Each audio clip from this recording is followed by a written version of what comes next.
Shalom saudara, terima kasih karena saudara tetap setia dalam menikmati sajian rohani yang akan kami bawakan pada saat ini di hari yang keempat. Namun sebelumnya mari kita tunduk kepala dan kita berdoa.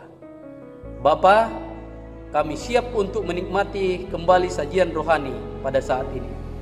Berkati masing-masing kami, agar dengan demikian kami boleh menikmati firman Tuhan ini dengan baik, dan terutama kami boleh aplikasikan dalam kehidupan kami. Dalam nama Yesus, amin. Pada hari yang keempat ini, kita akan disajikan dengan sajian rohani yang berjudul resah dan gelisah karena tidak menurut. Melanggar atau tidak menurut pasti akan menimbulkan keresahan dan kegelisahan bagi mereka yang melanggar atau bagi mereka yang tidak menurut, karena mereka akan selalu dihantui oleh pelanggaran mereka. Jangan-jangan ini pelanggaran ini akan menimbulkan atau mendapatkan hukuman. Sebagai orang Kristen, Yesus menuntut kita untuk menuruti apa yang Dia kehendaki, dan itu salah satu bentuk bahwa saya dan saudara mengasihi Dia, seperti yang catat dalam Yohanes 14 ayat 15. Jikalau kamu mengasihi aku, turuti segala perintah. Mengapa kita harus mengasihi Tuhan? Mengapa saya dan saudara harus mengasihi Dia? Mengasihi Tuhan. Karena hal ini mari kita saksikan.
Saudara yang dikasihi Tuhan, Yesus lebih dulu mengasihi saya dan saudara. Oleh karena itu mari kita mengasihi Dia. Kita melihat Dia rela dihina, rela mati, rela menyerahkan nyawanya untuk saya dan saudara. Yohanes 3 ayat 16. Karena begitu besar kasih Allah akan dunia ini, sehingga Ia telah mengaruniakan anaknya yang tunggal, supaya setiap orang yang percaya kepadanya tidak binasa, melainkan beroleh hidup yang kekal. Tuhan sangat mengasihi dan mencintai saya dan saudara. Dia rela mati untuk saya dan saudara. Oleh karena itu mari kita percaya kepadanya, supaya kita mendapatkan kehidupan yang kekal, kehidupan yang Tuhan sediakan bagi saya dan saudara-saudara sekalian. Mari kita membalas kasih-Nya dengan menuruti firman-Nya. Itulah yang Dia minta kepada kita. 1 Yohanes 5 ayat 3. Sebab inilah kasih kepada Allah, yaitu bahwa kita menuruti perintah-perintah-Nya. Kalau saudara mengatakan bahwa saya mencintai Tuhan, maka saya dan saudara akan menuruti segala perintah-perintah-Nya. Segala perintah-perintah-Nya.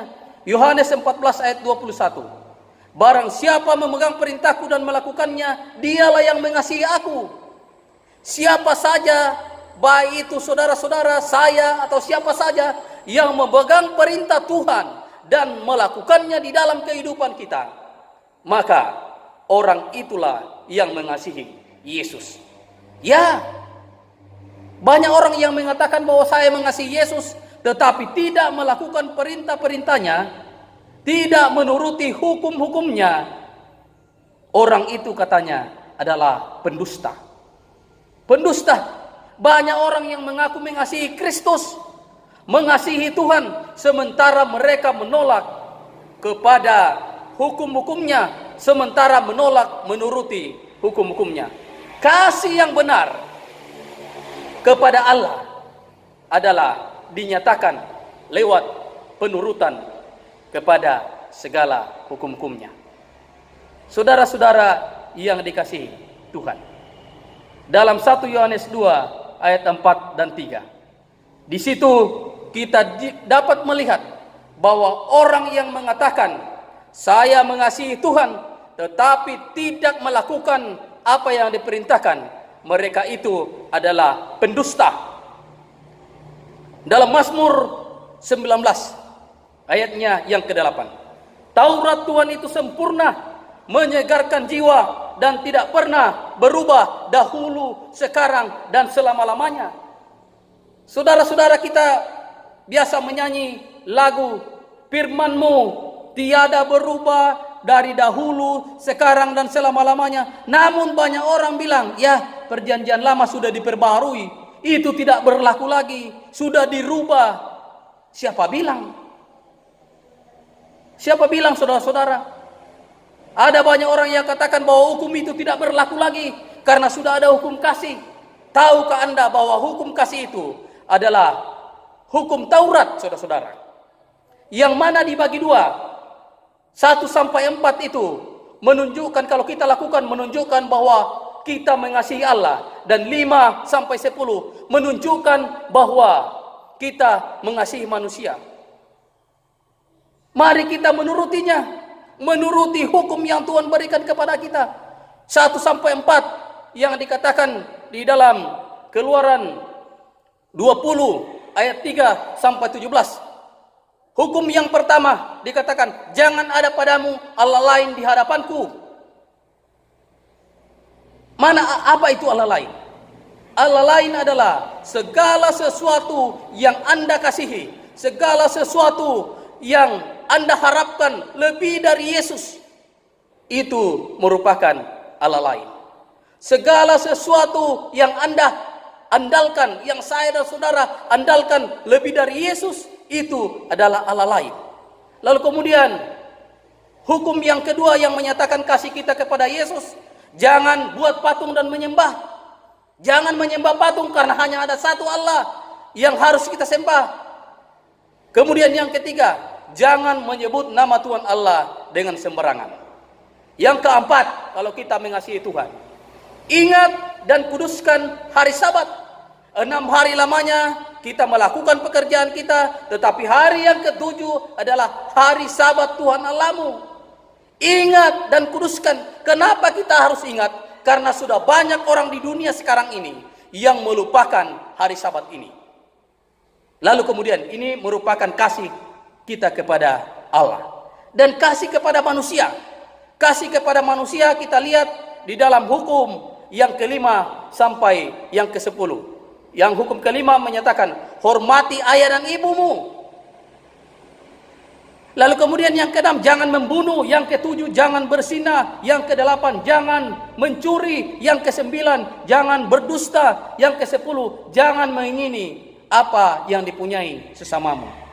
Saudara-saudara, kalau kita mengasihi manusia, maka kita hormat kepada orang tua. Kalau kita mengasihi manusia, kita jangan membunuh. Kalau kita mengasihi manusia, jangan berzina. Kalau kita mengasihi manusia, jangan mencuri. Kalau kita mengasihi manusia, jangan berdusta dan jangan mengingini apa yang dipunyainya. Baik itu istri, baik itu mobil, alat-alat, kambing domba, atau apa saja yang dimiliki sesama. Jangan mengingininya. Mengingininya artinya mengingini lalu kemudian mau mencuri atau mengambilnya atau merampasnya, saudara. Dan tadi kita sudah lihat bagaimana kasih kita kepada Allah. Saya mencintai Allah ketika tidak ada Allah lain. Saya mengasihi Allah ketika saya tidak membuat patung dan menyembah. Saya mengasihi Allah ketika saya tidak sebut namanya dengan sembarangan. Saya mengasihi Allah ketika saya menguduskan hari yang Tuhan khususkan untuk kita kuduskan dan berhenti pada hari itu. Saudara-saudara yang dikasihi Tuhan, ada banyak orang katakan bahwa hukum tidak berlaku lagi. Hukum telah dihapuskan. Benarkah demikian? Mari kita lihat Matius 5 ayat 17 sampai 18. Saya mau bacakan untuk kita. Jangan kamu menyangka bahwa aku datang untuk meniadakan hukum Taurat atau kitab para nabi. Aku datang bukan untuk meniadakannya, melainkan untuk menggenapinya.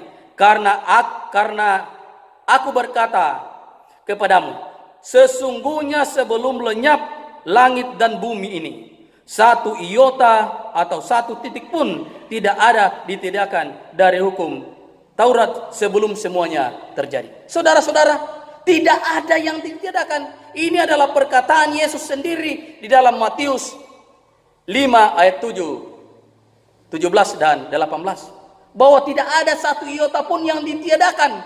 Tapi saat sekarang ini banyak orang yang meniadakan, bahkan tidak menuruti lagi hukum Taurat. Bahkan dikatakan bahwa sudah tidak ada lagi. Saya sudah katakan tadi bahwa hukum Taurat itu adalah hukum kasih. Lalu kemudian iman juga tidak dapat membatalkan hukum Taurat.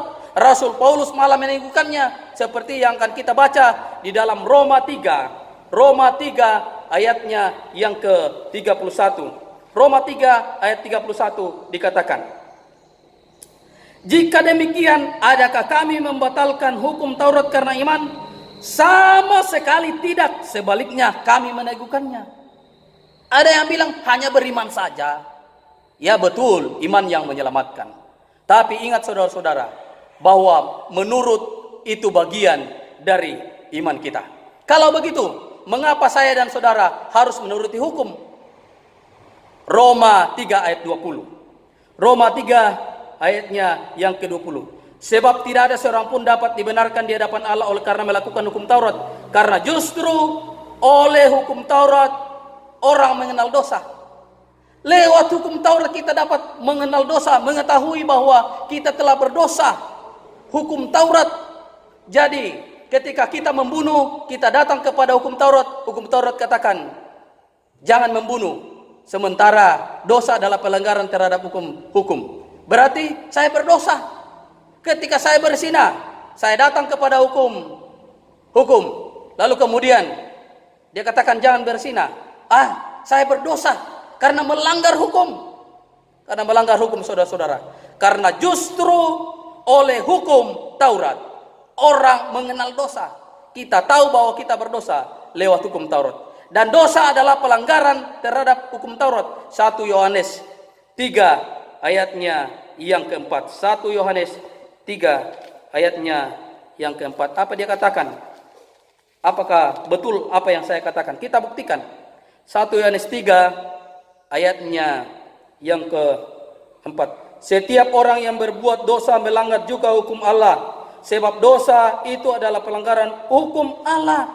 Dosa pelanggaran hukum Allah. Jadi saya mau katakan pada saat ini saudara-saudara, bahwa hukum Allah tetap berlaku dahulu, sekarang, dan selama-lamanya.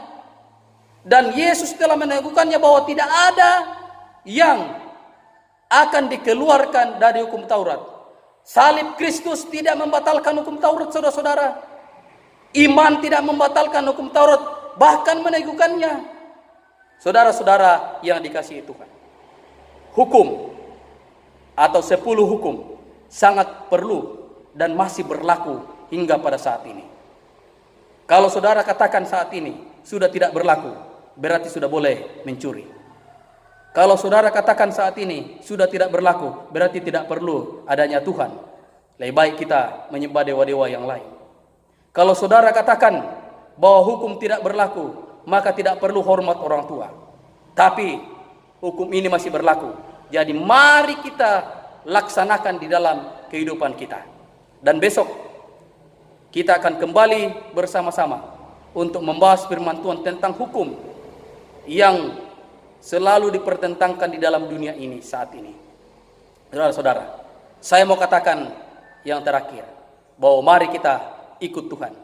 Karena ketika saya dan saudara mengasihi Tuhan, maka kita akan menuruti segala perintahnya. Segala perintahnya ini berada dalam Alkitab. Secara khusus pada saat ini kita belajar tentang perintah atau 10 perintah yang diberikan kepada saya dan saudara.